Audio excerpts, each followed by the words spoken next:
जय श्री कृष्णा। मैं श्याम, आपका दोस्त, आपका प्रेमी, आपका सखा, एक बार फिर परम पुण्य धाम श्री हरिद्वार अधिक मास के सोमवती अमावस्या तक की यात्रा संपूर्ण करके अब अपने निज धाम में, निज घर में पधार चुका हूं।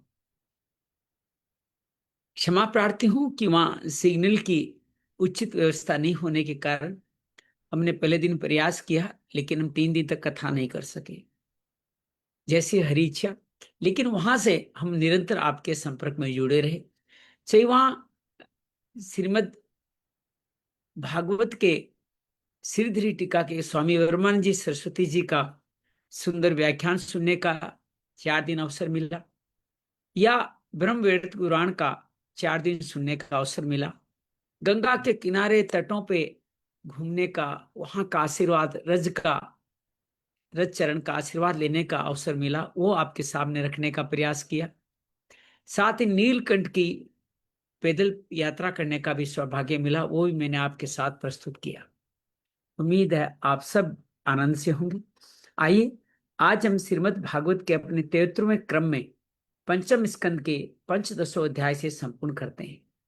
आज अधिक मास समाप्त होने पर जेठ मास का ही शुक्ल पक्ष चल रहा है और उसकी तृतीया तिथि के दिन, द्वितीय तिथि के दिन, आज 16 जून को हम आप सबका अभिनंदन कर रहे हैं, स्वागत कर रहे हैं। आइए बढ़ते हैं पंचदशों अध्याय से। सबसे पहले भगवान के श्री चरण मन वचन को लीन करते हैं मूलाधार चक्र से। ओम नमो भगवते वासुदेवाय। ओम नमो भगवते वासुदेवाय। नमो भगवते वासुदेवाय। नमो भगवते वासुदेवाय। नमो भगवते वासुदेवाय। नमो भगवते वासुदेवाय। नमो भगवते वासुदेवाय। नमो भगवते वासुदेवाय।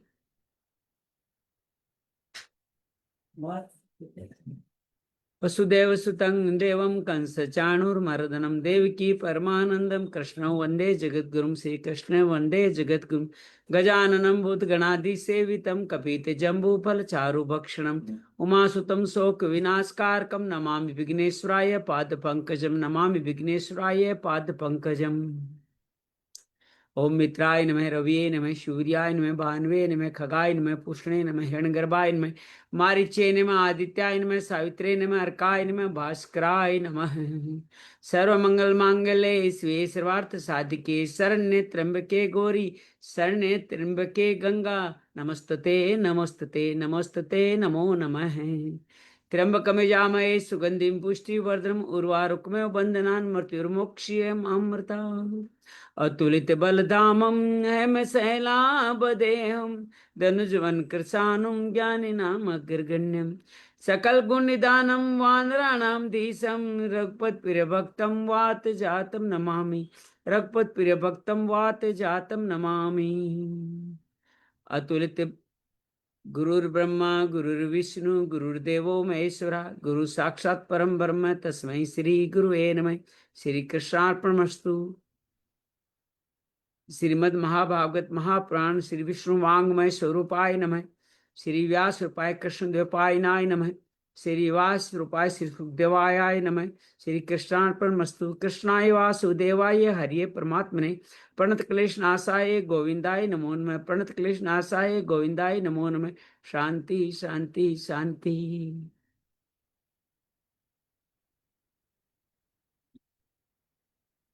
बरखा जी का अभिनंदन है, स्वागत है। हम आज 3 दिनों के 12 का 11 करके गए थे। 12, 13, 14, 15, 13, 14, 15 3 दिनों के विराम के बाद आज हम गंगा तीर्थ धाम की यात्रा करके, संतों के दर्शन करके, वहां अपने माता पिता चरणों में कृतज्ञता समर्पित करके आज हम फिर अपने निज निवास, निज धाम में आ गए हैं। आज हम आज के पंचम स्कंद के 15वें अध्याय से यात्रा प्रारंभ करें उससे पहले पूर्व का थोड़ा संदर्भ ले लेते हैं। पंचम स्कंद बैंकुट विजय का स्तंभ था, स्कंद है, जिसके अंदर प्रियव्रत के वंश से कार्य प्रारंभ हुआ। प्रियव्रत जो राजा नहीं बनना चाहते, संन्यास लेना चाहते हैं, पिता मनु के कहने पे नहीं मानते, नारद से दीक्षा लेने को तत्पर है। तभी ब्रह्मा आकर उनको समझाते हैं कि सन्यास में रह करके भी अगर आसक्ति रहेगी तो सन्यास भी कोई काम नहीं करेगा।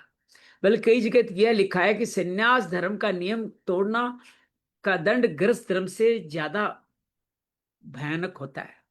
किसी व्यभिचार की गृहस्थी को तो फिर भी किसी तरह संत कृपा से प्रायश्चित हो सकता है, लेकिन उसके कई मंत्र आदि कई शुद्धिकरण की प्रक्रिया बताई गई है। लेकिन यति सन्यासी अगर कोई गलत कार्य करता है उस वेश में आकर के, तो उसके लिए मरना ही एकमात्र प्रायश्चित है। तो इतना अद्भुत है हमारा ये यति मार्ग, सन्यास मार्ग। तो क्या तुम वहां जाकर पे मोह में फंस के तो कैसे होगा? तुम इसके बजाय तुम अपने गृहस्थ धर्म का पालन करते हुए समय अनुसार वानप्रस्थ आश्रम को क्यों नहीं वहन करते? दादा की बात पोते को समझ में आते, प्रियव्रत शासन करते हैं और लंबे समय तक शासन करते हैं। शासन करके वो अपने 10 पुत्र उत्पन्न करते हैं। 3 पुत्र उनके सन्यासी बन जाते हैं, ब्राह्मण धर्म अपनाते थे। और 7 पुत्रों को लिए अपनी पृथ्वी के सूर्य की तरह ही 7 भाग, 7 परिक्रमा लगाते हुए 7 भाग और 7 समुद्र करते हैं। जम्बू द्वीप का राजा अग्निद्र को बनाते हैं। उनके पुत्र खुद वैकुंठ विजय करके आगे बढ़ जाते हैं। अग्निद्र की पितृलोक में बड़ी रुचि होती है। पिताओं के वंश को बढ़ाने के लिए ब्रह्मा जी से वो प्रार्थना करता है। आश्रम में बैठ करके ब्रह्मा जी उनको अप्सरा प्रदान करते हैं। 9 वर्ष तक 9 पुत्रों को उत्पन्न करके पितृलोक में चले जाते हैं। 9 पुत्रों, अच्छा वो जाने से पहले अपने जो जम्बू द्वीप के 9 भाग करते हैं। अजनाब द्वीप का राजा नाभि को मनाते हैं, बाकी 7-8 को अन्य भागों को आगे बढ़ा देते हैं। ये अजनाब जम्बू द्वीप क्या है आगे चल के विस्तार से आएगा। स्थान का ही ये मुख्य रूप से सर्ग है। इसको बैंकुट विजय स्थान स्थिति का सर्ग कहते हैं। अग्निद्र का बेटा नाभि होते हैं। नाभि को पुत्र नहीं होता है तो वो भी संतान उत्पत्ति के लिए यज्ञ आदि करते हैं। उनके ऋत्विज अर्थात ब्राह्मण वृंद बहुत अद्भुत होते हैं। वो सुंदर तरह से इतना सुंदर यज्ञ करते हैं, भगवान को स्वयं आना पड़ता है और भगवान के आने पर उनकी सुंदर स्तुति करते हैं। अपनी यजमान का जो भाव है वो प्रस्तुत करते हैं। आप जैसा पुत्र चाहिए, भगवान कहते हैं मेरे जैसा तो मैं ही हो सकता हूँ। स्वामी पुत्र ऋषभ देव के रूप में आते हैं। ऋषभ देव बचपन से ही बहुत प्रतिभाशाली होते हैं और योग बल से इंद्र की वर्षा का भी विकल्प ढूंढ लेते हैं। सब जनता चाहती है कि ऋषभ देव को राजा बना दिया जाए। ऋषभ देव को इंद्र की पुत्री जयंती से विवाह होता है और राजा बना करके नाभि वैकुंठ विजय को करके वन को चले जाते हैं। ऋषभ देव 100 यज्ञ करते हुए पूरी प्रजा का बहुत यथायोग्य संचालन करते हैं। पूरी प्रजा उनके काल में बड़ी प्रसन्न रहती है और 100 यज्ञ करने के साथ साथ वो 100 पुत्र भी उत्पन्न करते हैं। सबसे बड़े पुत्र भरत, उनके 9 भाई उनके साथ मिलकर यात्रा करते हैं। 9 योगेश्वर बनते हैं जिनका एकादश स्कंद में संदर्भ आएगा। बाकी कैसी ब्राह्मण तुल्य जीवन धारण कर लेते हैं। ऋषभ देव समस्त प्रजा के कल्याणार्थ कार्य करते हैं। अपने जीवन के अनुभवों को निचोड़ को उपदेश के रूप में, अपने ऋषभ गीता के रूप में सभी अपने पुत्रों को सुनाते हैं। किस लाइन पे चलोगे तो कल्याण हो जाएगा। स्वयं दिगंबर अवधूत वेश में वन को निकल जाते हैं। ये शरीर मेरा नहीं है, शरीर मैं नहीं हूं, इसका बहुत सुंदर प्रतिरूप अपने माध्यम से देते हैं। लोग उनको गालियां निकालते हैं, उनको पागल समझते हैं, उन पे गंदगी फेंकते हैं, उनको कोई असर नहीं पड़ता। वो कुकुरवर्ती, अजगरवर्ती, काकवर्ती बनकर के पूरा जीवन बिता देते हैं। कर्नाटक के जंगलों में जाकर के बांस की आग के घर्षण में योगाग्नि में अपने आप को बैकुंठ धाम में पहुंचाते हैं। ऋषभ देव भगवान के 8वें अवतार गिने जाते हैं। पृथु जो पहले बात कर चुके 9वें अवतार गिने जाते हैं। ऋषभ देव जिस लाइन पे अंत में चले अवधूत अवस्था में, उसी को आगे चल के सुमति, हरता आदि राजा एक कलयुग में जाकर के एक नए धर्म के रूप में बात करेंगे, जो निश्चित रूप से सनातन धर्म से विपरीत बात कर रहा है। ऋषभ देव जी के पुत्र भरत राजा बनते हैं। इस आपके अजनाब द्वीप के इतना सुंदर राज्य करते हैं कि उनका नाम पे ही भरतवर्ष कहलाता है। अपने 9 भाइयों के साथ बहुत सुंदर यज्ञ पूरा राज करते हुए एक पूरे पुत्र पुत्रादि, एक पुत्र भी हो जाता है, पुत्र पुत्रादि के साथ में वो राज करते हुए अपनी प्रजा को, अपने पुत्रों और अपने पत्नी को छोड़ सौंप करके वो वन को चले जाते हैं। वन में जाके बहुत सुंदर तपस्या त्रिकाल संध्या करते हैं और मुक्ति के प्राय के भाव को आगे बढ़ते चले जाते हैं। तब एक घटना घटती है, एक हिरणी छलांग मारते समय गर्भ शिशु को पानी में गिरा देती है। गर्भ शिशु को वो शिशु बड़ा होकर उसके मोह में पड़ जाते हैं, उसका लालन पालन पोषण करते हैं और उसी के मोह में अपनी त्रिकाल संध्या आदि अन्य कर्म भी भूलते चले जाते हैं। एक दिन हिरणों के दल के साथ वो ब्राह्मण, वो हिरण चला जाता है, बच्चा चला जाता है, उसकी विरह में व्याकुल हो जाते हैं। उसका क्या होगा, कैसा होगा, कौन ध्यान रखेगा, और इसी व्याकुलता में उसका ध्यान करते करते प्राण त्याग देते हैं। ये सारा कार्य पुलह आश्रम में घटा। दोबारा चूंकि अंतिम समय हरिणी का ध्यान था, क्लिंजर वन में वो हरिण बन के जन्म लेते हैं, लेकिन उनको पूर्व स्मृति थी, उस साथ से वो सूखे पत्ते खा के खूब हरिण के रूप में भी तप करते हैं। और अंतोगत्वा पुलह आश्रम गंडकी नदी किनारे जाके पानी में खड़े होकर अपने प्राण त्याग देते हैं। भरत जी का तीसरा जन्म अंगिरा राशि ब्राह्मण के दूसरी पत्नी के पहले पुत्र के रूप में हुआ। जड़ भरत होते हैं, अब मोह में नहीं फंसना चाहते। पिता उनको ब्राह्मणोचित सारे क्रियाक्रम सिखाना चाहते हैं। 4 महीने तक वो गायत्री मंत्र भी नहीं बोलते। पिता समझ जाते हैं कि ये कुछ नहीं करने वाला, लेकिन फिर भी उसके प्रति बड़ा स्नेह रखते हैं। अंतोगत्वा पिता काल के गाल में चले जाते हैं, माँ सती हो जाती है, भाई इतना ख्याल करते नहीं है, उससे बहुत काम करते हैं, पढ़ाई लिखाई करने का कार्य अब खत्म हो गया। भक्त भरत बड़े प्रसन्न होते हैं, जो काम को करते, जो भी जैसा काम के कर, जो जैसा भोजन दे दे वैसा खा ले, अर्थात भोजन कार्य प्रतिरूप इनमें शरीर आदि में कोई रुचि नहीं होती है। एक दिन अपने खेत की रक्षा करते हुए दस्यु दल उनको बलि देने के लिए ले जाता है। जो ही पूजन आदि करके बलि देने को उद्धत होते हैं, माँ वहां प्रकट होती है और भरत जी की रक्षा करके सभी दस्युओं को मार देती है। भरत वहां से फिर वापस गमन करते हैं। राजा रहुगण कपिल जी से उपदेश लेने के अपनी पालकी में चला जा रहा होता है। एक कहार कमजोर होने से या बीमार होने से उनको कहार में जोड़ लीजिए तो उनको कोई नहीं फर्क पड़ता, लेकिन एक बाण भूमि में ध्यान रख के चलते हैं, इसलिए बार बार उछलते रहते हैं, कोई जीव न दब जाए। राजा क्रोधित होता है, कहारों को डांटता है। कहार कहते हैं हमने ये कर रहा है। राजा कहते हैं भरजड़ भरत जी को व्यंग्य से कहते, इतने बूढ़े हो गए हो या कोई काम नहीं किया जो इस तरह चल रहे हो। राजा भरत जी पहली बार इस पूरे जड़ भरत के बाद में पहली बार बोलते हैं कि संत कहते हैं कि राजा रहुगुण के अपने वही हिरन था जो अंत समय में भरत जी का ध्यान करते करते एक राजा के रूप में स्थापित हो गया। रहुगुण को बहुत सुंदर व्याख्यान देते हैं कि ये पृथ्वी, ये शरीर, ये लकड़ी, ये पालकी, सब कुछ पृथ्वी तुल्य, तुम भी पार्थिवी हो। किस बात का घमंड करते हो, किस बात का गर्व करते हो। राजा रोग नीचे आ जाता है, समझ जाता है उसके बड़े संत है ये, आप दत्तात्रेय हैं, कपिल है या कोई और सन्यासी है, तो आप मुझे ज्ञान दीजिए। इस तरह से मेरा तो काम ही है राजन करना, मैं दंड नहीं दूंगा तो मेरा कैसे काम चलेगा। बहुत सुंदर भवाटवी का संवाद करते हैं कि ये जंगल एक वन की तरह है, इस वन के अंदर ये शरीर हमारा जीव जो विचरण करता जा रहा है, इस वन के अनेक अनेक 5 इंद्रियों और एक छठे मन के द्वारा बार बार लूटा जाता है। लूट करके काम आसक्ति में मुक्त के नए नए कर्म बनाता रहता है। इससे मुक्ति का एक ही भाव है, इंद्रियों को बाहर मुखी जगह अंतर्मुखी करो। यही भाव बार बार समझा करके रहुगुण को भवाटवी का ये सुंदर व्याख्यान देते हैं, जहां तक हमने कल पढ़ा। आइए हम 15 अध्याय से आज आगे बढ़ते हैं, जहां पे भरत जी के वंश का वर्णन होगा। ओ नमो भगवते वासुदेवाय। श्री शुकवाच भरतस्या आत्मजय सुमितिर्नाभिहितो यमु हवावः केचित् पाखण्ड पदवी मनोवर्तमानम् चानार्या अवेद समाम्नातम देवताम स्वमीनिस्या पापिस्या कलो कल्पिष्यन्ति। सुखदेव जी कहते हैं, राजन भरत जी का पुत्र का नाम पहले सुमति आया कि नहीं था, लेकिन अब बता दिया है सुमति था।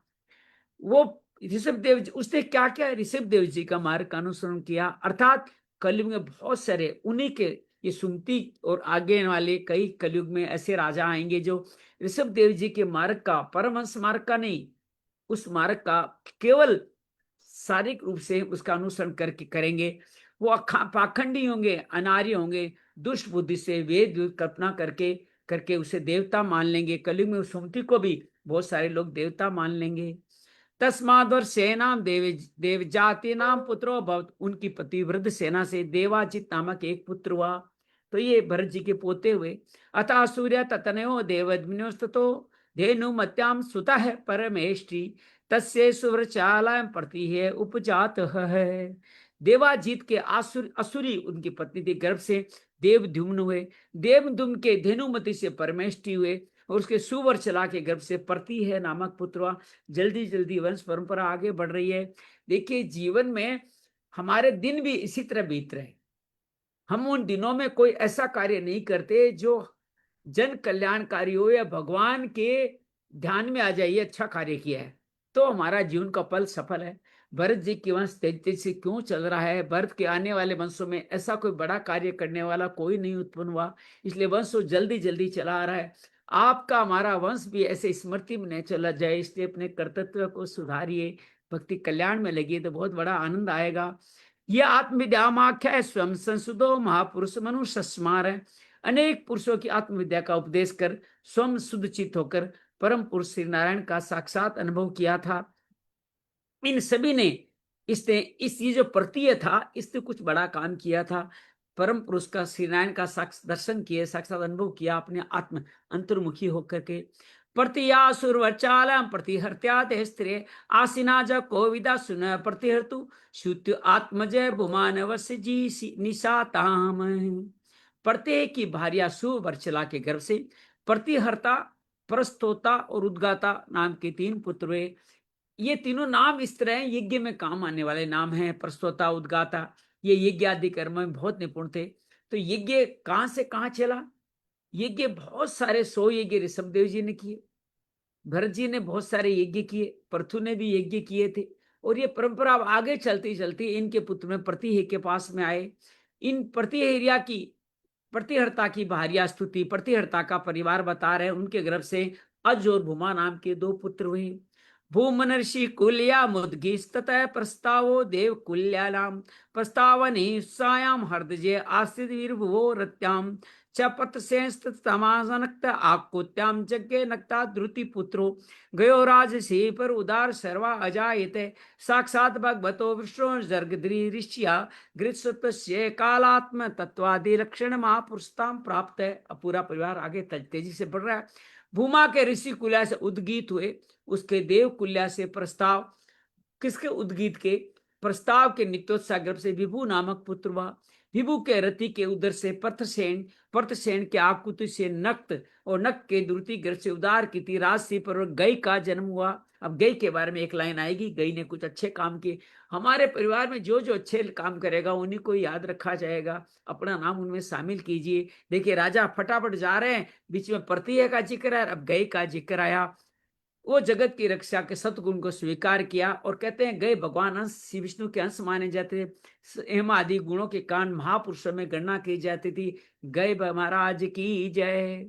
सवेशो धर्मेण प्रजापालन पोषण पीर्ण पीर्णोपलानन अनुशासनम दक्षिण जादिना च भगवती महापुरुषे परावरे ब्रह्मणि सर्वात्मा प्रति परमात्म लक्ष्य ब्रह्म विचरण अनुशेया अपादित भगवत कृत योगे न चावीक्षण से परिभावित शुद्धमति रूपमतात्मनात्म आत्मनि स्वयंपू लभ्यमान परमात्मन वो निराभिमान एवाजी निमजुगपत। महाराज गई का और जिक्र का आया है। प्रजा के पालन पोषण, उनके लाड चाव शासनादि करके तरह तरह के यज्ञों का अनुष्ठान किया। निष्काम भाव से केवल भगवत प्रीति के लिए धर्मों का आचरण किया। इससे उनके सभी कर्म सर्वश्रेष्ठ परमात्मा भगवान श्री हरि के अर्पित होने से परमात्म रूप हो गए। हम जो भी कार्य करें अगर भगवान को समर्पित कर देते हैं तो वो ऊपर जाके सेव हो जाता है, फिर उसका यहाँ कर्म नहीं बनता। उसी को परमार्थ कहा जाता है, परम अर्थ। भगवान के अर्थ, एक अर्थ है यहाँ जो कमाते हैं, एक तो अर्थ से मोक्ष, एक परमार्थ में चले जाओ। कुछ मन में भाव ही नहीं रहा तो उसकी मुक्ति का भाव बन जाता है। इस तरह परमवेता महापुरुषों की चरणों की सेवा से उन्हें भक्ति योग की प्राप्त हुई। गुरु सन्यासी देते क्या है? आपको अंतमत्वा भक्ति मार्ग में का दर्शन करा देते हैं। निरंतर भगवत चिंतन करें, अपना चित्त शुद्ध किया, दे आदि अनात्म वस्तु से अहम भाव हटाकर, ये सब हमारे लिए बताया गया है। देह से भाव हटाइए, आत्मा को भ्रम रूप में अनुभव करें, फिर निराभिमान होकर के जो कार्य करते हो करते रहे। वो भी प्रजा का राज्य, पृथ्वी का शासन करते रहे। तस्य माम गाथाम पांडव पुरा विदुप गायंती। परीक्षित प्राचीन इतिहास को जानने वाले महात्माओं ने राजसी गए के विषय में ये गाथा कही है। गयम नरपैग प्रदियाति कर्म भी ये ज्वाभिमानी बहुविध धर्म गोप्ता समागित श्री सदसम सस्पति सताम सत्वे कान्यो भगवत कलामृते। अहो, अपने कर्मों से महाराज गई की बराबरी कौन राजा कर सकता है। वे साक्षात भगवान की कला थे, उन्हें छोड़कर कौन इस प्रकार यज्ञों का विधिवत अनुष्ठान कर सकता है। मनस्विते बहु यज्ञ करने वाले, धर्म की रक्षा करने वाले, लक्ष्मी का प्रिय पात्र, साधु समाज का शिरोमणि सत्पुरुषों का सेवक था ये गए, जिनका इतना 4 श्लोकों में जिक्र आया है। यमेभ्यश्चन पर्यामुदा सती ही सत्याशिषो दक्ष कन्या सरी दभि ये से पर जनाम दुदे धरा अशिशु निराशिषो गुणवत्सनु तो धाह। सत्य संकल्प वाली परम साध्वी श्रद्धा मैत्री दया आदि दक्ष कन्याओं ने गंगा आदि नदियों से बड़ी प्रसन्नता से उनका अभिषेक किया था। दक्ष की कौन सी कन्याओं ने? गंगा आदि ने उनका अभिषेक किया, नदियों के साथ अभिषेक किया। साध्वी पर श्रद्धा मैत्री दया, ये 3 कन्याएं दक्ष ने गंगा के नदियों से बड़ी प्रसन्नता से उनका अभिषेक किया। उनकी इच्छा न होने पर वसुंधरा ने गो जिस पर बछड़े को सने से कहते हैं गाय के आगे बछड़ा बांधा जाता है तो सने से दूध देती है। आजकल तो मैं कई गौशालाओं का वर्णन देखता हूं, हम सोचते हैं हम गाय का दूध पी रहे हैं। एक्चुअली हो क्या रहा है, बछड़ों को 1 मिनट के लिए उनके आगे रखा जाता है और फिर बछड़े को ले जाते, गा तब तक वात्सल्य में आ जाती है, दूध देने लग जाती है। आपको जान के आश्चर्य होगा गुरुदीप जी, सरला, बरखा, कई जगह तो गाय का जब बछड़ा मर जाता है या मैं कहूं मार दिया जाता है तो कोई अतिशयोक्ति नहीं, उस बछड़े का सिर को काट करके एक नकली बछड़ा बनाया जाता है और उस बछड़े को उस माँ के गाय के आगे लिया जाता है, रोज लाते हैं ताकि गाय दूध देने लग जाए वात्सल्य में। ये बहुत बड़ी व्यवसाय गौशालों में कार्य हो रही है। तो गाय का दूध खाली पीने से का संकल्प लेने से शुद्धि नहीं होगी। गाय का दूध कहां से आ रहा है? क्या उस गौशाला में गाय के 4 थन में से 2 थन बछड़े को देख के 2 का ही दूध लिया जा रहा है? क्या गाय की भक्ति भाव से सेवा की जा रही है? क्या गाय को बांध के नहीं खुले में छोड़ा जाता है? क्या गाय को चलने का, गाय चलती रहना चाहिए, भैंस बैठती है, चलने का सौभाग्य मिलता है? क्या हरी हरी घास स्वयं खाने का सौभाग्य मिलता है? क्या इस तरह से जो भक्ति भाव से गाय का पालन करते हैं, प्रसाद स्वरूप जो 2 थन का दूध निकालते हैं, वो भी देसी गाय, गोलक्षणा धर्म लक्षणा गाय का दूध लें और वो आपको सौभाग्य से मिल जाए तो उसको आप ग्रहण करें। नहीं तो आज के समय में ये गाय का दूध ग्रहण करना उचित है। लोग क्या कहते हैं, पतंजलि के बाबा रामदेव से मुझे बड़ी शिकायत है, वो लिखते हैं गाय का देसी घी, ऐसा नहीं लिखते देसी गाय का शुद्ध घी, गाय का देसी घी लिखते हैं, अर्थात उनके पास शुद्ध गाय का इतना घी दूध हो ही नहीं सकता। तो इस तरह आप आज के समय में इन वस्तुओं को लेते हैं तो खूब गौ पालन खुद करें। अगर आप गौ पालन करते हैं तो आपसे बड़ा धर्मात्मा कोई नहीं है। अगर आपके यहाँ जगह नहीं है, पहले तो जगह बनाए उनके लिए। कुत्तों के लिए जगह बना लेते हो, गाय के लिए क्यों नहीं बनाओगे? अगर जगह नहीं बना पाते हो तो किसी गौशाला में उस गाय को दे दीजिए, नित्य वहां जाइए, सेवा कीजिए, उसकी सेवा पे अपना ध्यान रखिए और वहां से जो प्रसाद दूध मिलता है वो लेके आइए। नहीं तो इस गाय का अमृत में दूध जो भी आप पी रहे हैं वो पता नहीं गाय है या कौन सा पशु है, पता ही नहीं है, वो दूध आपका कोई कल्याण नहीं करने वाला। तो इस तरह से उनकी, जिससे गो जिस प्रकार बछड़े को वात्सल्य में दूध देती, उसी प्रकार उन पे कौन कौन रिझा है? श्रद्धा मैत्री दया और गंगा आदि अनेक देवियां बस गई। उसकी उसको स्वयं को नहीं, उनकी प्रजा को भी रत्न धन रत्न आदि अभिष्ट प्रदान किए। छंदास्य कामस्य चयिष्ये कामांदु राज ऋतो बलिम नरपाह परिंचिता युधि धर्मेण विप्रायिदास्या षष्ठमसम परतेये। उन्हें कोई भी कामना नहीं थी, तभी वेदोक्त कर्म ने उनको सभी प्रकार के भोग प्रदान किए। राजाओं ने युद्ध स्थल में उनके बाणों सत्क नाना प्रकार की भेंट भी उनको प्रदान करी। ब्राह्मणों ने दक्षिणादि धर्म संतुष्ट होकर उन्हें परलोक मिलने वाले अपने धर्म फल का 6ठा अंश प्रदान कर दिया। अर्थात ब्राह्मण अपना, जैसे कहा था ना, पृथु को बताया गया कि आप 6ठा अंश मिलता है आपको प्रजा का, राज अच्छा राज करोगे, तो वही ब्राह्मणों ने भी अपने पुण्य का 6ठा अंश दिया। अब आप ब्राह्मणों की सेवा करते हो, उनको कुछ देते हो तो क्या मिलता है? आशीर्वाद तो ब्राह्मण देते ही हैं, लेकिन आपकी सेवा से अगर प्रसन्न होंगे तो एक ऑटोमेटिक सिस्टम चलता है, उस ब्राह्मण के द्वारा किया गया पुण्य का 6ठा अंश आपके खाते में आ जाता है। तो ये बड़ा अद्भुत है, ब्राह्मणों की महत्ता बताएगी। ये स्वातुरे भगवान द्वरात्मा मगोनि माद्य तु श्रोम पीते सदा विशुद्धाचल भक्ति योग समर्पते जाफल में जाहर। उन्होंने यज्ञ में, उनके यज्ञ में इंद्र आके इतना सोमपान अर्थात उनका आराधन किया जाता, मस्त हो जाते थे। अत्यंत श्रद्धा विशुद्ध निश्चल भक्ति भाव समर्पित किए यज्ञ फल को भगवान यज्ञ पुरुष साथ आके ग्रहण करते थे। तो गए का चरित्र बड़ा अद्भुत कहा गया है, कम ही सुना था मैंने, आज ही पढ़ पा रहा हूँ। यत प्रेरणाद बरसी देव तिरंगे मनुष्य विरुद्ध तृणामरि विंचात प्रीते सदेश विश्व जीव प्रीति स्व प्रीति मगात गक्ष्य। जिनके तृप्त होने से ब्रह्मा जी से लेकर देवता मनुष्य पशु पक्षी वृक्ष तरण पर्यंत पत्ते तक तत्काल तृप्त हो जाते। विश्वात्मा श्री हरि नित्य तृप्त होकर राज श्री गए के यज्ञ में तृप्त हो गए। भगवान के तृप्त होने की कथा याद है ना आपको? द्रौपदी के उस बटलोई में से एक पत्ता निकाला और खाया, दुर्वासा ऋषि आए हुए थे और पूरे संसार को तृप्त कर दिया। ऐसे कहते हैं उनके यज्ञ से भगवान इस तरह से तृप्त हो जाते थे कि उनके बराबर में कोई दूसरा व्यक्ति आ ही नहीं सकता था। गया दगयंता चित्र सुगति वरोधन इति त्रिहे पुत्रा बर्वुष्व चित्रत दुर्णायाम समाद जनिष्ठ। महाराजा गय के जयंती के गर्भ, गयंती गय का गयंती से विवाह हुआ, गयंती गर्भ से चित्ररथ सुगति अवरोधन नामक 3 पुत्र हुए। उनमें चित्ररथ की पत्नी उना से सम्राट का जन्म हुआ।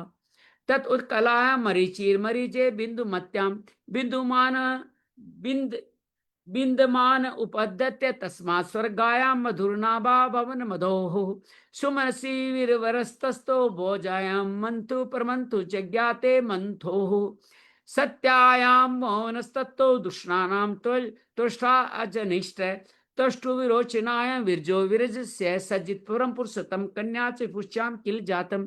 सम्राट के उत्कल से मारीची, मारीची के बिंदुपति से बिंदुमान नामक पुत्र, उसके सरगा उनकी पत्नी से मधु, मधु के सुमना से वीरवर्त हुआ और वीरवर्त के भोजा, यहाँ दूसरा नाम उनकी पत्नी का है, भोजा से मंथु और परमंथु नामक के 2 पुत्र हुए। मंथु के सत्या के गर्भ से भवन, भवन के दूषणा के से त्वष्टा, त्वष्टा के विरोचना के से विरज और विरज के विसूची नामक भार्य सत्यजीत आदि 100 पुत्र और एक कन्या का जन्म हुआ। ये भरत का वंश आगे बढ़ता जा रहा है। तत्राये श्लोक है प्रिय वर्तमस मिमम विरज श्रेयमो उद्भव अक्रोध तिलंकित विष्णु सुरगुणम कथा। वीरज जो पुत्र था उनके विषय में श्लोक प्रसिद्ध है। जिस प्रकार भगवान विष्णु देवताओं की शोभा बढ़ाते हैं, उसी प्रकार प्रिय वर्तमस को सबसे पीछे उत्पन्न हुए राजा वीरज ने अपने सूर्य से शोभित किया। ये अंतिम राजा था भरतवंश का वीरज। इति अब अंत, क्योंकि शायद मुख्य रूप से यहाँ पे एक सर्ग खत्म हो जाता है, नया सर्ग, नया मनवंतर आ जाता है, तो वहां पे या ब्रह्मा का दिन पूरा हो जाता है, नई सृष्टि आ जाती है, परला नया कल्प आ जाता है, इसलिए यहीं पे अंत कर दिया गया बीरज का। इति श्रीमद् भागवते महापुराणे पारमहंस्या संहितां पंचम स्कंधे प्रियवर्तमंसानुकीर्तनम नाम 15 अध्याय। श्री कृष्णार्पणमस्तु। कृष्णाय वासुदेवाय हरिये परमात्मने प्रणत क्लेशनाशाय गोविंदाय नमो नमः। अब यहाँ भागवत में एक विराम है। कैसा विराम? अब यहाँ वंश परंपरा आगे नहीं बढ़ाई जा रही है, एक तरह से ये कल्प यहाँ पूरा हो रहा है। अब ये 6ठे स्कंद में जाके कथा आगे बढ़ेगी। पंचम में स्थान स्थिति का वर्णन किया जाएगा। तो नमो भगवते वासुदेव अथ 16 अध्याय भुवन कोश का वर्णन किया जा रहा है। ये पृथ्वी में कौन कौन से कोश है उनका वर्णन किया जा रहा है। ये पृथ्वी के 9 द्वीप जो बनाए, वो 9 द्वीप कहाँ है, क्या है, कैसे पूरी पृथ्वी के लोक है, उन सब का वर्णन बड़ा अद्भुत है। रुचि रखिएगा, इसे समझ में आ ही जाने वाला है। उक्सत्या भूमंडलाय मां विशेषो यावदासी तत्पति यत्र चासो ज्योतिषा गणेश चंद्रमा दर्शते मुनिवर। जहां तक सूर्य का प्रकाश है और जहां तक तारागण चंद्रदेव दिखाई देते हैं, वहां तक आपने भूमंडल का विस्तार बता। परीक्षित पूछ रहे हैं कि आपने चंद्रमा सूर्य ज्योति, वहां तक भूमंडल का ही विकास है, अर्थात आकाश में ही भूमंडल है, तो उसके बारे में विस्तार से बताए। तत्रापि प्रियवर्त चरण परी खाते सप्त भी सप्त सिंधु उपलक करता यत यत्स्या सप्तदी विशेष विकल्प स्तुया भगवान खलु सूचित ए देवा अखिल महम मान तो लक्षण सर्वज्ञा जस्मी। आपने ये भी बताया महाराजा प्रियव्रत, आपको भी याद होगा, प्रियव्रत के रथ के प्रयोग से 7 लोगों से 7 समुद्र बन गए, जिस कारण भूमंडल में 7 द्वीपों का विभाजन हुआ। अतः मैं इन सब का नाप लक्षण सहित पूरा पूरा जानना पड़ता हूँ। देखिए परीक्षित का जीवन के दिन कितने बचे हैं? शायद एक दिन बीत गया है, दूसरा दिन चल रहा है, 5 दिन बचे हैं। फिर भी वो पूरे संसार का सब वर्णन जानना चाहता है। अगर आप सब कुछ समझ के जाते हो तो नई जिज्ञासा, नई इच्छा नहीं आती। आपका पुनर्जन्म होने के आसार इस कारण भी बनते हैं, मन में कुछ जिज्ञासाएं बची हुई, और कोई संत आपकी जिज्ञासाओं का समाधान कर देता है तो आपकी मुक्ति सहज हो जाती है। तो यहाँ सुखदेव जी से पूछ रहे हैं परीक्षित कि आपने जो 7 बनाए थे द्वीप, वो कैसे थे, क्या थे? भवतो गुण में स्थूल रूप आविशित मनोहरण गुणेपि सुक्तम आप्त ज्योतिषि परे ब्रह्माणी भगवती वासुदेव वाक्य क्षमा आवेशितम तदोहेतद गुरु शरण हितुमिति। क्योंकि जो मन भगवान के इस गुण में स्थूल विग्रह में लग सकता है, उसी का उसका वासुदेव संज्ञ स्वयं प्रकाश निर्गुण ब्रह्म रूप स्वरूप सूक्ष्मतम स्वरूप में भी लगना संभव है। अब क्या करें? व्यष्टि समष्टि, एक बार फिर समझो। व्यष्टि मतलब हमारा ये शरीर पंच महाभूतों से बना हुआ, और पूरे समष्टि में भी यही पंच महाभूत है। तो जब तक आप इस बड़े रूप को समझ लोगे तो अपने अंदर भी समझना आसान हो जाएगा। ये स्थूल रूप है, सूक्ष्म रूप हमें अजीब से का मेरे लिए वर्णन करने की कृपा करें, ताकि मैं संसार को समझूं तो अपने आप को समझ सकूं। ऋषि उवाच है, सुखदेव जी कहते हैं, न वे महाराज भगवतो माया गुण विभूते काष्ठाम मनसा वचावादि गंतुमलम विविधायुषासी पुस्तस्माद प्राधान्य व पुलोक विषयम नाम रूपा में लक्षणों व्याख्या श्याम। सुखदेव जी कहते हैं, महाराज भगवान के माया के गुणों का इतना विस्तार है कि यदि कोई पुरुष देवताओं के समान आयु पा भी ले, कोई देवताओं के समान भी अगर आयु पा भी लेता है, तो भी तो तो भी मन या वाणी से इसका अंत नहीं समझ सकता, मन वाणी से उसका अंत नहीं समझ पाओगे, ऐसा भगवान कहते हैं। इसलिए महर हम नाम रूप परिमाण लक्षणों के द्वारा इस बात को बताने का प्रयास करेंगे कि आप इसको समझ जाओ, ये बताने का मैं प्रयास कर रहा हूं। तो ये बात यहाँ पे परीक्षित जी को ऋषिदेव बता रहे हैं कि मैं बनाने का प्रयास करने वाला हूं, वो बता रहे हैं। मुख्य मुख्य बातों को लेकर के ही मैं बताऊंगा, बहुत विस्तार में नहीं करूंगा। यो वायम द्वीपे कुवल्यो कमल कोशाभ्यंतर कोशो न्यूत्यो जन विशल समवर्तुलो यथा पुष्कर पत्रम। ये जम्बू द्वीप जिसमें हम लोग रहते हैं, जम्बू द्वीप का ऐसा है। आप जब रोज संकल्प लेते हो जम्बू द्वीपे भारत वर्षे हैं, भारत खंडे, ये नाम लिया जाता है। तो जम्बू द्वीप जिसमें हम रहते हैं, वहां भूमंडल रूपी कमल के कोश स्थानीय जो 7 द्वीप है, उनमें सबसे भीतर का जो कोश है उसका विस्तार 1,00,000 योजन का है। यही जम्बू द्वीप, सबसे भीतर में जम्बू द्वीप है, और कमल पत्र के समान ये गोलाकार बताया गया है। यस्मिन वर्षाय नवयुशस्त्रयामन शस्य भीर्मयार्घ्यादिगिरिः भी सुविभक्तानि भवन्ति। इसके अंदर 9,000 योजन विस्तार वाले 9 वर्ष है इसी जम्बू द्वीप में।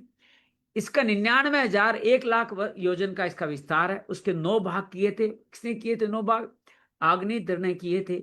उस आग्नेय के 9 भागों से एक एक का 9,000 योजन है, और इनकी सीमा तो समुद्र से जम्बू द्वीप के आगे समुद्र, जम्बू द्वीप में जो बांटे गए उनके बीच में पर्वतों से बंटे गए, जैसे हिमालय है, गंधमादन है, विंध्याचल आदि पर्वत से बंटे गए हैं। ऐसा मध्य इलावर्त नाभ्यांतर वर्ष हिस्से नाभ्याम स्थित है सर्वत सोवर्ण कुल गिरार जो मेरुदीप्या समुन्नाय कर्णाक भूत कुल कमल से मूर्धनि त्राधिष्ठन सहस्योजन मूले षोडश भूत पृष्ठ। इनके बीचों बीच में इलावर्त नाम का 10वां वर्ष है। 9 के बीच में 10वां वर्ष इलावर्त भी है, जिसके मध्य में कुल पर्वतों का राजा मेरु पर्वत है। भूमक मंडल कमल की कर्णिका समझ सकते हैं, ऊपर से नीचे तक सारा सोने का बना हुआ है, 1,00,000 योजन ऊंचा है। उसका विस्तार शिखर 32,000 तलट्टी में 16,000 योजन, ऊपर 32 है, नीचे 16, ऊपर से बड़ा पर्वत है, नीचे से उससे छोटा पर्वत है। 16,000 योजन भूमि के भीतर भी घुसा हुआ है, अर्थात भूमि के बाहर उसकी ऊंचाई 84,000 योजन भूमि के बाहर है, क्योंकि 16,000 तो जमीन में घुसा हुआ है। 1,00,000 में 16 गए, 84,000 वो पर्वत का ही मुख्य जिक्र किया गया है। आगे फिर बताते हैं, उत्तरोत्तरेलावर्तम नील श्वेत श्रृंगान्विति त्रियो रम्य के हिरण्य मय गुरुणा मर्यादा गिरिये है प्रागय क्षरोवाद देव दिशे कस्य पुरुषमात पुरुषमाद उत्तरो दशा दशांशाधिकांश दीर्घ एव हर्षंती। इलावर्त के उत्तर में क्रम से नील श्वेत और संगवान नाम के 3 पर्वत हैं, एकदम सेंटर से चल रहे हैं, जहां रमक के हिरण्य में कुरु नाम के वर्षों की सीमा उसके अंदर बांधी जाती है। उनको आप समझ सकते हैं।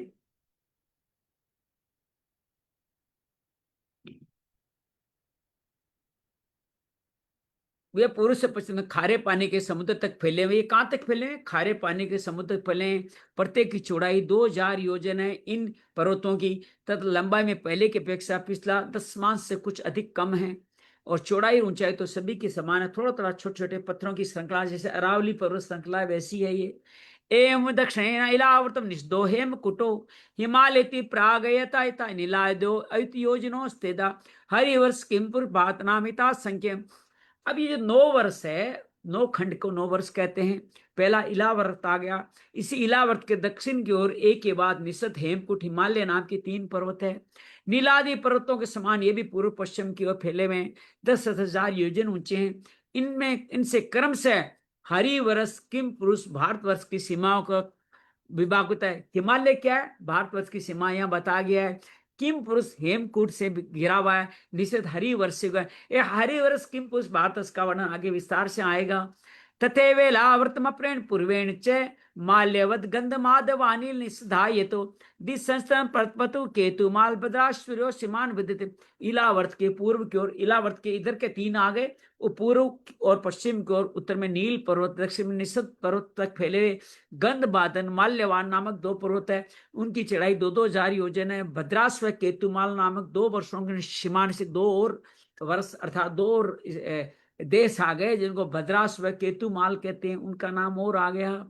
मंद्रो मेरु मंद्र सुपार्श्व कुमुदय इत्यादि योजन विस्तार न मेरो चतुर्दिश वष्ट्रम ग्रीव्य उपकल्पता। इसके द्वारा मंदर, मेरु मंदर, सुपार्श्व और कुमुद, ये 4-10,000 योजन ऊंचे, उतने चौड़े पर मेरु की आधारभूता थुनियों के समान बने हुए। वहां मेरु पर्वत के साथ 4 और बड़े बड़े पर्वत हैं। चतुर्वर्तेषु च उच्चम्बु कदमई गोद्राश्व चत्वार पाद पर भरा पर्वत केत्व इवादि सहस्त्र योजनो नास्तावद विटप विटप वितत ये सत्योजन परिणा। इनके चारों ओर ऊपर की ध्वजाओं के समान आम, जामुन, कदम और बड़ के चारों ओर पेड़, 4 पेड़ हैं। प्रत्येक एक एक पेड़ 1100 योजन ऊंचा है। इतना इनकी शाखाओं विस्तार की मोटाई 100 योजन की है। ये 4 बड़े पेड़, इसलिए इन चारों पेड़ों को बड़ा ही शुभ बताया जाता है। आम, जामुन, कदम और बड़, बड़ मतलब वट का पेड़। हदाचत्वारपयो में शुदु समृष जला यदुस्पस प्रसिन उपदेव गणा योगेश्वयाणे स्वभाव किनी भरत सब धारयंती। भरत, हे भरत श्रेष्ठ परीक्षित, इन पर्वतों पर 4 सरोवर भी है, जो दूध अर्थात मिल्क, मधु, शहद, ईख, एक मीठा फल होता है, ईख के रस और मीठे जल से भरे हुए हैं। इनका सेवन कौन करता है? यक्ष, किन्नर आदि उपदेवों को सेवन करने से योग सिद्धियां मिलती चली जाती है। देवो ध्यानानि च भवन्ति चत्वारि नंदनम चेत्रतम विभ्राजन सर्वतो भद्रमिति। इनके क्रम से नंदन, चेत्रत, विभ्राज, सर्वतो भद्र नाम के 4 दिव्य उपवन भी यहीं पे। नंदन वन के नाम बहुत बार जिक्र आता है। ये स्वर वरीवडा से सुर ललना लाम यूथ पतये उपदेव गणे रूपर गिये मान मही मान है किले वीरंती ही। इनमें प्रधान प्रधान देवगण अनेक सुंदर सुंदर नायक बनकर साथ साथ विहार करते हैं। उसमें गंधर्वाद उपदेव उनकी महिमा। ये बातें आपको क्यों बताई जा रही है? आपको ये बता रहे हैं कि पृथ्वी लोक, भूलोक, स्वर्लोक, ये सारे ही भूमंडल का हिस्सा है। अर्थात यहां तक मनुष्य अपने कर्मों से जा सकता है और वापस आता नहीं, वहां रुकता कोई नहीं, वापस आना ही पड़ता है। तो यहाँ पे देवताओं तक का वर्णन हो गया, जो यहाँ पे इसी हमारे भूलोक का जो विस्तार है उसी में रहते हैं। मंद्रोत्संग एकादश सतयोजनो तुंग देवच्युत शिरीषो गिरी शिखर स्थूलानि फलान्यामृत कल्पानि पतंती। मंद्राचल की गोद में 1100 योजन ऊंचा देवताओं का अमर वृक्ष है। इसके गिरी शेखर के समान बड़े बड़े अमृत के समान स्वादिष्ट फल गिरते हैं। तेसा विश्रेमाणान मति मधुर सुर सुरभि सुगंधि बहु लारुण सोदनारुणोदा नाम नदी मंदिर गिरी शिखरान्य पतंती पूर्वेला इलावर्त मुपलावती। वे जब फटते हैं तो उनसे बड़ा सुगंधित मीठा लाल लाल रस बहने लगता है। वहीं अरुणदा नाम की नदी में परिणित हो जाता है। ये नदी मंदराचल के शिखर से गिरकर अपने जल से इलावर्त वर्ष के पूर्वी भाग को सींचती है। ये इस तरह से इलावर्त का पूर्वी भाग की नदी का नाम आ गया यहाँ पे। यदुपष्णो साध्वान्य अनुचरिण्याम पुण्य जन वधु नाम वह पर सुगंध वातो 10 योजन समन्तादनु वासती। श्री पार्वती जी की अनुचरी यक्ष पत्नियां इस जल का सेवन करती है। अब एक तरह से समझो कि आपके मानसरोवर के ऊपर का हिस्सा है जहाँ कैलाश पर्वत है, इससे उनके अंगों से ऐसी सुगंध निकलती है, उन्हें स्पर्श करके बहने वाली वायु उनके चारों 10 योजन तक सारे को सुगंध से भर देती है। एवं जम्बू फलानात्म मच्युत निपात विशीर्णाम ने स्त्रीपायाण वृक बकाय भी नाम रसने जम्बू नाम नदी मेरु मंद शिखरादयुत योजना दवनी तले निपतंती दक्षिणेनात्मान यावदिला इलावर्त मृस्पदयंती ही। इस प्रकार जम्बू जामुन को कहते हैं। जामुन के फल से हाथी के समान बड़े बड़े प्राय बिना गुठली के फल गिरते, बिना गुठली का हाथी के समान फल गिरता है। बहुत बड़ा रोमांचक घटना है, बस आंख बंद के समझ लीजिए इसकी, ये मत सोचिए कैसे घटना हमारी समझ से परे है। बहुत इंचे से फल गिरते तो फट जाते हैं, और जो ही हाथी के बराबर का फल गिरेगा तो वहां से इतना रस निकलता है, जम्बू नाम की नदी प्रकट हो जाती है, जो 10 योजन ऊंचे शिखर से गिरकर इलावर्त के दक्षिण भूभाग को सींचती है। वो जामुन की नदी से सींचा जाता है। तावद बुर्योर्विरोधे शौर्या वर्तिका तद सेनानु विद्यमाना वायरिक संयोग विपाक सदा मरुलोकाभरण जामुन तम नाम सुवर्णम भवती। उस नदी के दोनों किनारों की मिट्टी उस रस से भीगकर जब वायु और सूर्य के संयोग से सूख जाती है, तब वही देवलोक को विजित करने वाला जामुन नामक सोना बन जाती है। कहते जामुन से सोना बनता है। यहाँ ये संकेत दिया गया है कि ये दोनों मिट्टियां नदी के किनारे से मिट्टी जब भीगती है और जब सूख जाती है सूरज के संयोग से, वायु और सूर्य के संयोग से, तो वो जामुन नाम ऐसा सोना बनता है जो देवलोक को स्थापित, देवलोक को समझते हैं, वो सोना वहां बन जाता है। इस बारे में बड़ा सुंदर वर्णन किया है। यदुवा विबुदाय स युवती फिर मुकुटकुट ककटि सूत्राधान भण रूप या खलु धारयंती। इससे देवता गंधर्वादी अपनी तरुण स्त्रियों से मुकुट कंकण कर्दनी आदि आभूषणों का रूप धारण करते हैं। तो देवता के पास सोना कहाँ से आता है वो बताया गया। सोना यहाँ से उनके पास में सोना आता है। ये तो महात्म शुरुआत निरूढ़ो याद से कोटेरंबो विनिर्सताः पंचापरीणा पंचमधुधारा सुपार्शिक्रात पंत्यो प्रणयनात्म मिलावर्त तमनु नोदयंती। तो इस तरह से इसका सुंदर वर्णन किया गया है कि किस तरह से ये होता है। सुपार्श पर्वत जो विशाल कदम वृक्ष है, अब उस पर्वत जो कदम वृक्ष विशाल था, अभी जम्बू द्वीप के जामुन का अभी भाव आया। 4 वृक्ष बताए थे ना, दूसरा वृक्ष कदम वृक्ष है। कदम, आपको पता है ब्रज में भी कदम के बहुत वृक्ष है। कदम को क्या कहते हैं आप में से किसी को पता है? कदम को सामान्य भाषा में क्या कहते हैं? कदम को सुपार्श पर्वत तो जो विशाल कदम वृक्ष है उसकी 5 कोटरों से मधु की 5 धाराएं निकलती है, उनसे शहद निकल रहा है। ये चारों नदियां बनी कैसे थी वो बताई जा रही है। उनकी मोटाई 5 पुरुष जितनी है, 5 बड़े नगर जितनी मोटाई है। ये सुपार्श के शिखर से करके इलाहाबाद के पश्चिम भाग को अपनी सुगंध से सुवासित करती है। या युपयुजाना मूर्खा निर्वासितो वायु समन्थाज मनोवासिनी। जो लोग इनका मधुपान करते हैं उनके मुख से निकली वायु चारों ओर के 100 योजन के तक इसकी महक फैला देती है। एवं कुमुद निरूढ़ो ये सत्वल्सो नाम है वटस्तस्य स्कंदभ्यो नो चीनाम पयोद गुडाना मनबर सयासन भरयणादय सर्वे काम दुगा नदा कुमादाग्रापत मुत्रेण इलावर्त मुपोय जयंती।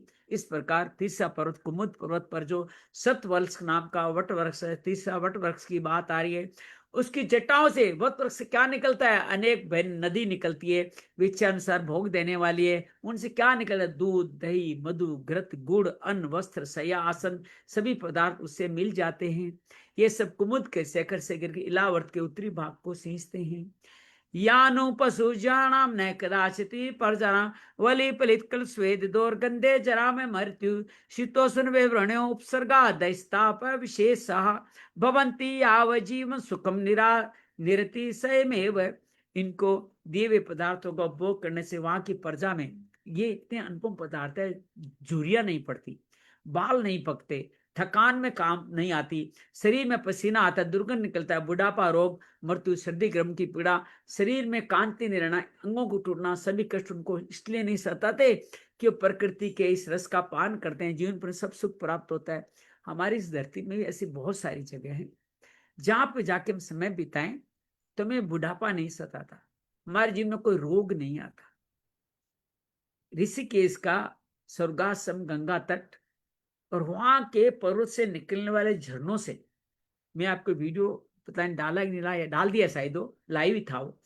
तो गुरुदेव जी वहां ऐसा एक झरना पर्वत की औषधियों से निकल रहा था, उस झरने में लगातार अविरत पानी गिरता है। ऐसे बहुत सारे झरने हैं। मैं बहुत छोटा झरना 84 कुटिया से आगे वाला बता रहा हूँ। वो इतना सुंदर झरना, वहां इतनी औषधियां गिर रही थी कि उस औषधि पानी को मैंने पीने का सौभाग्य लिया। उस औषधि वक्त जो जल है उसका अगर कोई पान कर ले तो बहुत सारी बीमारियों का अंत हो जाएगा। तो ऐसी बहुत सारी जगह इस संसार में, भारतवर्ष में विद्यमान।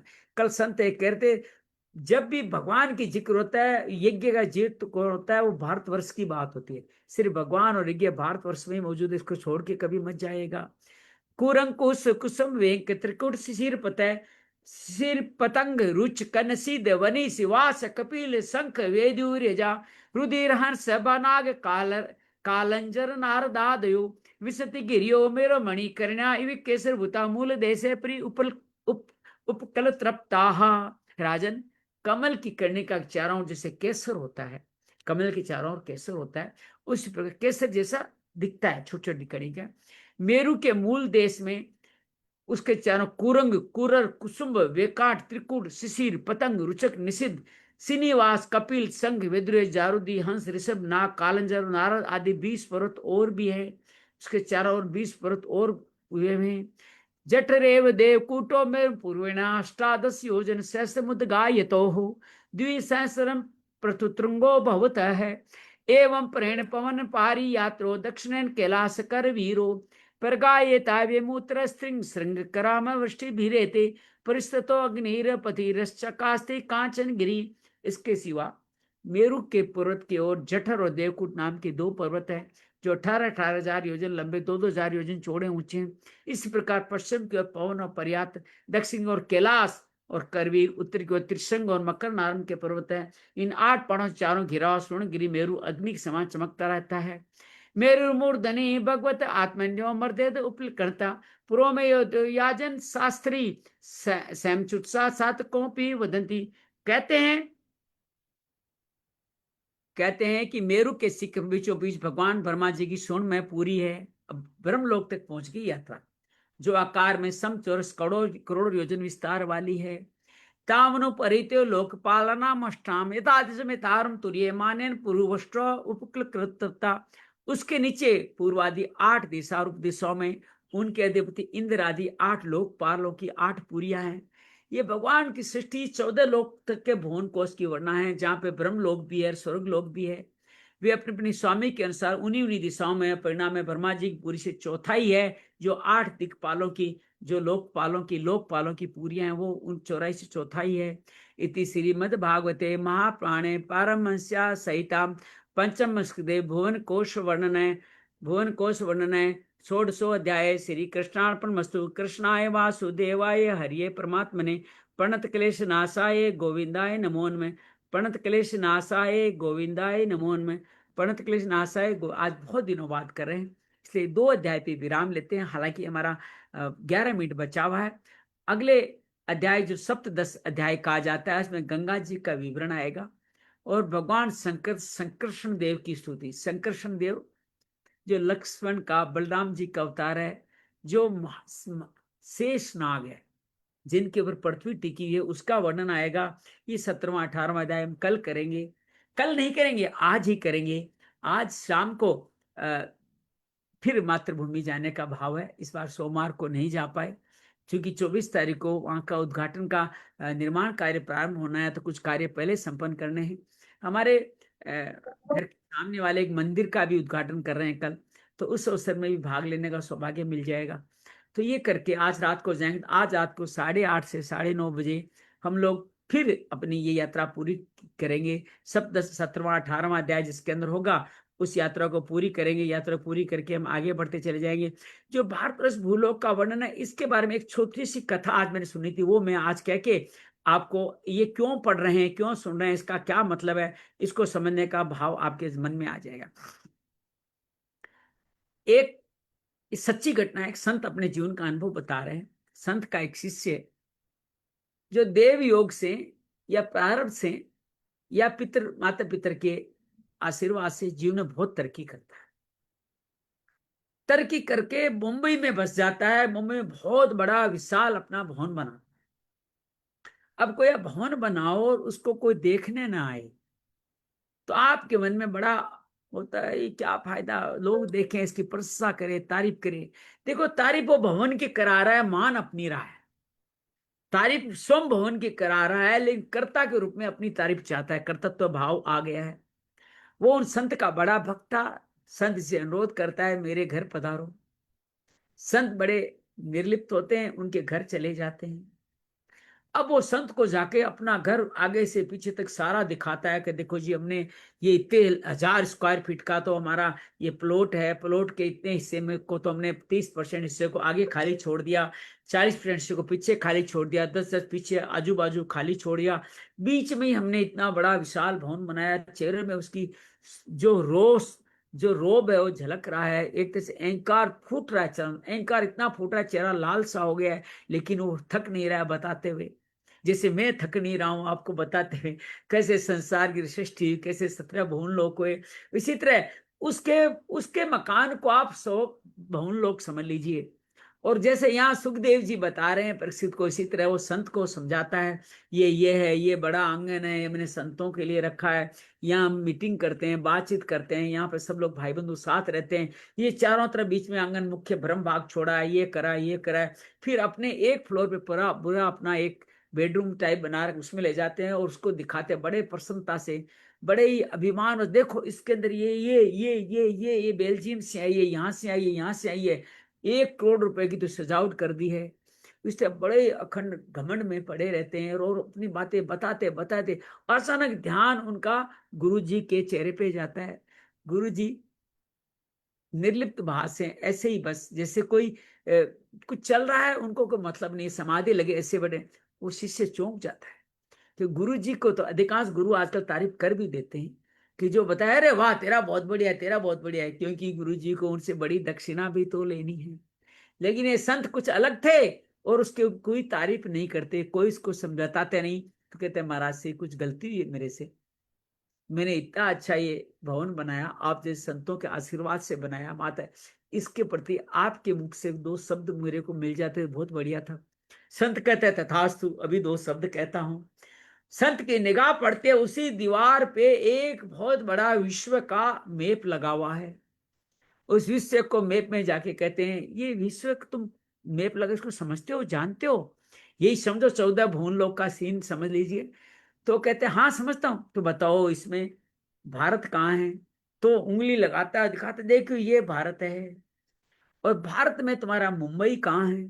तो मुंबई तो नक्शे में दिखता नहीं, तो बिंदु जैसा दिखता है, तो ये बिंदु, ये बिंदु, ये मुंबई है। अच्छा, बिंबु मुंबई के अंदर तुम्हारा ये जो क्षेत्र है, जो सांता क्रूज क्षेत्र है, ये कहाँ पर है? महाराज जी वो तो मैं इस बिंदु में ढूंढ नहीं पा रहा। अच्छा छोड़ उसको, इस सांता क्रूज में तेरा ये विशाल भवन कहाँ है ये बता। आंखें बंद हो जाती है, आंखों से आंसू निकलने। अच्छा, उस भवन में तेरा ये कमरा कहाँ है जहां तुम खड़ा है? उस कमरे में हम कहाँ हैं ये बताओ। उसको, शिष्य को सारी बात समझ में आ जाती है। गुरुजी ने एक पल में समझा दिया कि जो विश्व को तुम अपना बड़ा समझ रहे हो, पूरे विश्व का, अभी तो खाली विश्व का भाव देखा है, उसके अंदर पता ही नहीं चला तुम्हारा भवन कहाँ है। और ये 14 भवन तक कहानी जाएगी, ये 7 द्वीपों तक कहानी जाएगी, उसके ऊपर भूर भुव स्व मह जन लोक सत्य बैंकुट तक बात जाएगी, तो ये जम्बू द्वीप भी नहीं दिखाई देगा। जम्बू द्वीप नहीं दिखाई देगा तो भारतवर्ष कहाँ दिखाई देगा? तो आप समझ सकते हो संत ने कितना सुंदर। कहते हैं कि उसके बाद में उस भक्त ने, उसने लगभग संन्यास धारण कर लिया। गुरु का इतना सा संदेश मिला, उनका मकान नक्शे में ढूंढ पाया, सारा घर चूर चूर हो गया उसका। उसके बाद उसके मोह माया में रुचि नहीं। उम्मीद है आपको एक कथा कहानी समझ में आई होगी, किस तरह से हम 14 भुवन का वर्णन करने के पीछे का भाव यही है कि हम समझें कि हम कहाँ हैं, क्या है। ये पूरा पृथ्वी पूरी भगवान का ही विस्तार है। आइए आराम से बैठते हैं, हाथों पैरों को हिला डुला करके स्थिर हो जाएं, चेहरे पे सुंदर सी मुस्कान कर लें। आंखें या तो बंद कर लें, क्यों बंद करते हैं? आंखें खोलते हैं तो हम चारों तरफ, हमारी 5 इंद्रियां बाहर की तरफ जाती है और पूरी बंद कर लेते हैं, निद्रा रानी आ सकती है। इसलिए अर्धन मूलित आंखों में ध्यान करना ज्यादा उचित है। निगाहें नासिका के अग्रभाग पे रहे, गहरी लंबी श्वास भरें, छोड़े, पूरे शरीर के प्रति सजग हो जाएं। ये व्यष्टि शरीर है, पंच महाभूत, पृथ्वी सबसे नीचे, हमारे नितंब से लेके स्थूल भाव सारा पृथ्वी है। पूरे शरीर में जल भाग जल है, जिसका मुख्य स्थान स्वादिष्टान चक्र बताया गया है। फिर अग्नि नाभि क्षेत्र पे अग्नि कुंड है, जहां जठराग्नि है। हालांकि अग्नि पूरे शरीर को ही ऊर्जा प्रदान करती है। हृदय क्षेत्र पे वायु प्रदेश है। वायु प्रदेश, जिस वायु प्रदेश में प्राण वायु समस्त अग्नि जल और पृथ्वी का भी शुद्धिकरण करती है। और कंठ क्षेत्र पे आ जाएं तो आकाश तत्व है, जो सबसे अलग है, जो सबसे ऊपर है, जो सबका मालिक है, सबको पोषण करता है, ईश्वर तुल्य है।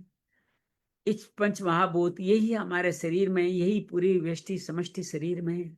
इस व्यष्टि और समष्टि का मिलान करते जाएं। और यहाँ पे पंच इंद्रियां, पांचों इंद्रियां, मन बुद्धि चित्त अहंकार, सूक्ष्म शरीर और कारण शरीर के में आत्मा ही विद्यमान है, इन सब के साथ बने रही।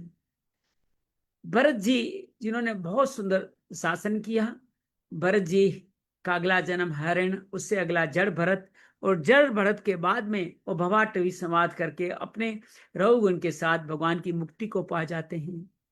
भरत जी के पुत्र के रूप में सुमित वे, सुमति का नाम उतना नहीं आता, क्योंकि वो ऋषभ देव के धर्म को ही आगे पालन करने लगे। और तत्पश्चात ये कार्य और आगे बढ़ता चला गया और उनके कई पुत्रों की कई परंपरा चली। गय का हमने जिक्र सुना कि गय ने बहुत सारे यज्ञ करके भगवान के आशीर्वाद को पाए। ब्रह्मा आदि सब उनसे संतुष्ट रहते थे। सारे देवता भी उनके यज्ञ से अपना हिस्सा लिया करते थे। वंश आगे बढ़ता बढ़ता ये आगे जाके सबसे अंतिम राजा के रूप में, वीरजा के रूप में पहुंचा। बहुत सारे राजाओं के कार्यकलाप एक लाइन से भी नहीं आए, एक लाइन शब्द में ही चले गए। अर्थात उनके जीवन का ऐसा कोई वृतांत था नहीं जिसका यहाँ पे भगवान व्यास जिक्र करते। हम भी जीवन में कुछ न कुछ ऐसा कर जाएं जिससे हमसे हमारे परिवार जन प्रेरणा ले, संसार का भला होता रहे, ऐसा कुछ कर जाएं। यहाँ पे भरत वंश का वर्णन संपूर्ण होता है। अब पांचवा स्कंद आपके स्थिति स्थान का भक्त लक्षण स्कंद है, इसलिए भुवन कोश का वर्णन किया गया है। ये जो हमारा शरीर है, इसके अंदर भी भगवान का अगर ध्यान करो तो इसी शरीर में 14 लोग विद्यमान हैं। अभी हम लोग ऊपर के लोगों का वर्णन करें, नीचे से 7 नितंब तक 7 लोक हैं।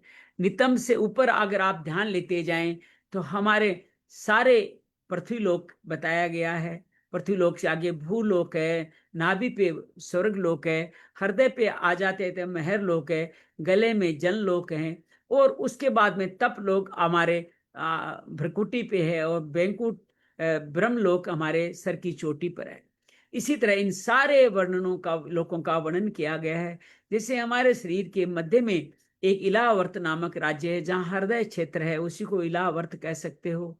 उस इलावर्त के चारों ओर अनेक तरह के 4 वृक्ष हैं, 4 वो सेंटर में, उसके बाद 9 द्वीप अलग अलग बने हुए हैं, जम्बू द्वीप आदि अनेक द्वीप बने हुए हैं। इलावर्त के चारों पर्वतों से 4 वृक्षों के माध्यम से कभी जामुन, कभी कदम्ब के पुष्प, और इस तरह से अलग अलग खुशबू की तरफ से अलग अलग नदियां बहती है, जो सबका कल्याण करती रहती है। और इसी भूलोक से ऊपर भंवर लोक है, जहाँ पे समस्त पितृलोक निवास करते हैं। स्वर्ग लोक में इंद्र आदि 8 लोकपाल निवास करते हैं। इन लोकपालों से ऊपर सिद्ध लोगों का महर लोक, जन लोक, तप लोक और बैंकुट धाम या ब्रह्म लोक हैं, जहाँ ब्रह्मा निवास करते हैं। षष्ठी का ये क्रम ब्रह्मा के एक दिन एक रात्रि तक चलता ही रहता है। इसी तरह हमारे शरीर में ही, भगवान के शरीर में पाताल भी है, 7 लोक भी है। पृथ्वी लोक तो एक लोक है जिसको मुख्य मान बैठे हैं, जो हमारे नितंब का पृथ्वी लोक बताया गया है। पृथ्वी नीचे 7 पाताल लोक है, पृथ्वी से ऊपर 6 भ्रू है, स्वर्ग, मह, जन, तप और ब्रह्म लोक, जिसको सत्य लोक भी कहते हैं, वहां तक की ये रचना हमारे शरीर में। ऐसे ही पूरे व्यष्टि से समष्टि शरीर को ही समझे। पूरे विश्व में इसी तरह से संरचना हुई है। इसको समझने का भाव यही है कि हम छोटी छोटी चीज को अपना मान करके अभिमान करते रहते हैं। शरीर मेरा नहीं, शरीर से जुड़ी सामग्री मेरी नहीं, संसार मेरा नहीं, संसार संबंध रखने वाली समस्त सामग्री मेरी नहीं। इस भाव को समझ करके देना पे ध्यान ज्यादा रखें, लेने पे ध्यान कम रखें, तो जीवन का कल्याण हो सकता है। श्री कृष्णार्पणमस्तु। कृष्णाय वासुदेवाय हरिये परमात्मने प्रणत क्लेशनाशाय गोविंदाय नमो नमः। प्रणत क्लेशनाशाय गोविंदाय नमो नमः। श्रीमन्नारायण नारायण नारायण, भजमन नारायण नारायण नारायण, भरत नारायण नारायण नारायण, प्रियव्रत आग्निद्र नाभि ऋषभ देव भरत वंश नारायण नारायण नारायण, भरत पुत्र गए विरज आदि नारायण नारायण नारायण, यज्ञ कर्म शुद्ध कर्म नारायण नारायण नारायण, 14 भुवन कोश नारायण नारायण नारायण, अतल सुतल वितल रसातल पाताल आदि सप्त पाता शब्द अर्धलो उर्ध अधोलोक नारायण नारायण नारायण, भूर्भुवः स्वः महर जन तप सत्यलोक नारायण नारायण नारायण, इलावर्त जम्बू किम पुरुष नारायण नारायण नारायण नारायण, जामुन कनब विटप वृक्ष नारायण नारायण नारायण, समस्त पर्वत समस नद नदिया नारायण नारायण नारायण, श्रीमन नारायण नारायण नारायण, सुखदेव परीक्षित नारायण नारायण नारायण, श्याम सरला बरखा गुरदीप आभा अंजलि नारायण नारायण नारायण, श्रीमन नारायण नारायण नारायण। श्री कृष्णार्पणमस्तु। कृष्णाय वासुदेवाय हरिये परमात्मने प्रणत क्लेशनाशाय गोविंदाय नमो नमः। प्रणत क्लेशनाशाय गोविंदाय नमो नमः। शांति शांति शांति। योगेशम सच्चिदानंदम वासुदेव रज प्रेम धर्म संस्थापकम वीरं कृष्ण वंदे जगद्गुरु, कृष्ण वंदे जगद्गुरु। उम्मीद है आपको ये थोड़ा सा बड़ा विस्तृत वर्णन है, लेकिन आपने इसको सार स्वरूप में समझा होगा और जाना होगा किस पे अहंकार करना, क्यों अहंकार करना। हम एक दाने के बराबर भी विश्व में कहीं दिखते नहीं है, फिर भी इस शरीर का, इस मकान का, एक एक छोटी छोटी सामग्री का अहंकार करते रहते हैं। ये समष्टि का वर्णन इसीलिए किया है कि वेष्टि रूप में हम समझें कि जीवन कैसा है, किस तरह क्या बड़ा है। तो हमारी 12, 13, 14, 15, 4 दिन की ऋषिकेश स्वर्गाश्रम यात्रा बहुत शुभ हुई। जब भी मौका मिला अवश्य जाया था। वानप्रस्थ, परमार्थ और गीता भवन, ये 3 मुख्य स्थल है जहाँ पे रुका जा सकता है। 4 महीनों में गीता भवन निःशुल्क रहता है। उसके बाद में जब ये खत्म हो जाते हैं तो व्यवस्था बनाए रखने के लिए बड़े रूम है जिनमें किचन, अटैच बाथरूम, लेटरिन बने हुए हैं। 400 रुपये वे लेते हैं सुविधा शुल्क, कि बहुत बड़ी सफाई, बहुत सारे संतों का संचालन वहां से होता है। और एसी रूम लेना चाहिए 700 रुपये होता है। वानप्रस्थ आश्रम में भी सब लगभग एसी रूम है, 700 रुपये के आसपास। ऑनलाइन सब मिलते हैं, ऑनलाइन सही वेबसाइट पे पहुंचे तो ऑनलाइन मिल जाता है। हालांकि गीता भवन पैसे नहीं लेता, वहां जाकर के ही लेता है। तो इस तरह हमारी गीता भवन 1 नंबर में किसी गुरु कृपा से एक कमरा मिला, उसके अंदर हमने बड़ा सुंदर आराधन किया। हमारे आदरणीय गुरुदेव ब्रह्मानंद सरस्वती महाराज, जिनसे प्रेरणा मिली, वो भी वहीं थे। तो 4 दिन उनके द्वारा ब्रह्म व्यर्थ पुराण का भी सुंदर प्रवचन सुनने को मिला, आप बांटने का सौभाग्य भी मिला। साथ ही वो श्रीमद् भागवत की श्रीधरी टीका चले। हालांकि हमसे बहुत पहले चले थे, अभी 250वां एपिसोड चल रहा है, लेकिन अभी 4th स्कंद में ही चल रहे हैं। अभी मरु देवी अर्चिक का संवाद समाप्त हुआ है, उससे आगे अब बढ़ते जा रहे हैं। तो इस तरह से आप सोच सकते हो कि कितना एक दिन में 8-10 श्लोक ही करते हैं, और कब उनकी यात्रा पूरी होगी पता नहीं। लेकिन उनकी यूट्यूब चैनल समर श्री पे सारे ये 250 के 50 एपिसोड आगे किसी शोधकर्ता के लिए मौजूद है। मैं अभी भी उनको दोबारा सुनता हूं तो बड़ा आनंद आता है। जब ये आपके साथ जिक्र कर चुका, दोबारा उनका मैं नित्य सुनता हूं तो बड़ा अच्छा लगता है। तो इस तरह यात्रा की, नीलकंठ की उन्हीं के साथ पैदल यात्रा करने का सौभाग्य मिला। जीवन के इस, क्योंकि दिनांक अनुसार 60वां वर्ष 11 जून को लगा, तो महाराज श्री ने कहा तिथि अनुसार ही बनाना है। तो ये आषाढ़ मास की कृष्णाष्टमी को मेरा जन्म दिवस है, तो इस बार वो 7 जुलाई को पड़ेगा। तो 60 वर्ष की इस पूर्व संध्या पे या उसके वही काल में है, तो उसमें महाराज श्री के साथ शाम को 4 बजे करीब 13-14 किलोमीटर की पैदल यात्रा करके, 2.25 घंटे की, 3.25 घंटे की, एक अच्छा ट्रेक करके बड़ा आनंद आया। और वहां जब दर्शन करके दोबारा आए तो बहुत आनंदमय होकर जीवन बीता। तो इस तरह संत के साथ में सेवा करते, गंगा तट पे नहाते धोते, अपने पुत्र पौत्रों में भी कुछ संस्कार के अंश देते। दोपहर में मुरलीधर जी की राम कथा सुनते, श्रवणानंद जी की भागवत कथा भी सुनी। इस तरह अलग अलग संतों के साथ करते, घूमते फिरते, और आपके सबके को गंगा दर्शन कराते गए 4 दिन कैसे बीते पता ही नहीं चला। सोमवती अमावस्या पे बहुत भीड़ थी, बहुत करने, लेकिन हरिद्वार में ज्यादा थी। शनिवार रविवार ऋषिकेश में ज्यादा थी, सोमवार को कुछ कम हो। चलिए, आपके मन में कोई बात हो तो आप कहें, फिर हम शाम को आज 8:30 बजे और मिलेंगे, ताकि कल हमारा होगा नहीं, कल गांव में रहेंगे। सप्तदश 17वां 18वां अध्याय शाम को करने का प्रयास करेंगे। जी गुरुदीप जी। पिछले शुक्रवार को जाने का सौभाग्य प्राप्त हुआ। हाँ, बता रहे थे जी। क्षेत्र कुरुक्षेत्र, अरे वाह, बहुत बढ़िया। कैसे एकदम मतलब भाव थे कि चलो कुरुक्षेत्र चलता है,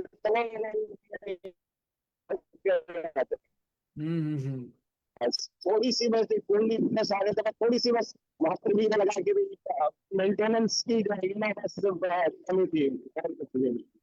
बहुत बहुत बड़ा ही आनंद है, इतनी पीसफुल जगह जिसका लिया थी। ऐसा लग रहा था ये पूरे कहाँ रहेंगे, फिर आराम से रहेंगे 2 दिन यहाँ पर। बिल्कुल, जिन जगहों पे भी भगवान के भक्त या भगवान की लीलाओं का वर्णन है, वहां पे असर बना रहता है। एक छोटी सी बात कहूं, है तो हल्की बात, आप किस जगह को गंध छोड़ते हैं तो कई दिनों तो गंध का असर बना रहता है ना, कई देर तक। ऐसे ही सुगंध का असर बना रहता है। तो जहां भगवान की लीलाएं हुई है, वहां पे असर हमेशा ही बना रहेगा, इस बात को ध्यान रखिएगा। तो उन जगहों पे जाना, उस लीलाओं को आंख बंद करके अनुभव करना कि यहाँ ये कुछ घटा था। जैसी आपकी श्रद्धा होगी, उसी हिसाब से वो कार्य आपके जीवन में घटा हुआ नजर आएगा। आप मानो उस श्लोक में उस जगह ही निवास कर रहे हो। कल ब्रह्म विवर्त पुराण में मैंने लिख के भी भेजा, आपको पढ़िएगा कि 5000 वर्ष पूरा आने के बाद में सरस्वती, गंगा, पद्मा नदी और समस्त तीर्थ काशी वृंदावन को छोड़ करके धाम में चले जाएंगे।